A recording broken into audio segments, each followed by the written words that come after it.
For number 3, the vertical asymptote is x equals to 3. That's obvious because when x equals to 3, the denominator becomes 0. What about the horizontal asymptote? It's equal to 2 because the plus 1 and the minus 3, they wouldn't matter much when x becomes so big.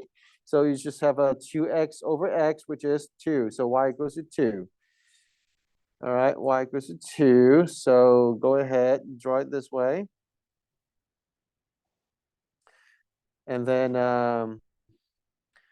x-intercept and y-intercept. Let's see, let's do the y-intercept first. I think that's easier. So x becomes 0, so you have 2 times 1 in the numerator. And then 0 minus 3 is -3. So you have simply negative 2/3 as your y-intercept. Okay. So 0 comma negative 2/3. So right here, and with this point alone, you can pretty much tell which half are you drawing. Would you be drawing top half or the bottom half?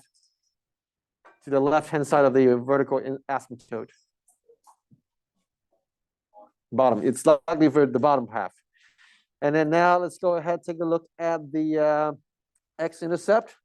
It's when the fraction becomes 0, which means the numerator would become 0. And since the numerator is factored, it makes it very lovely, very easy to tell what x would be to make the numerator 0. X must be -1. Okay, x must be -1 to make the numerator 0. So that confirms that we have to draw the bottom half.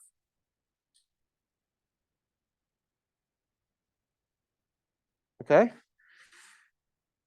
All right, so that's the left-hand side of the to the left of vertical asymptote.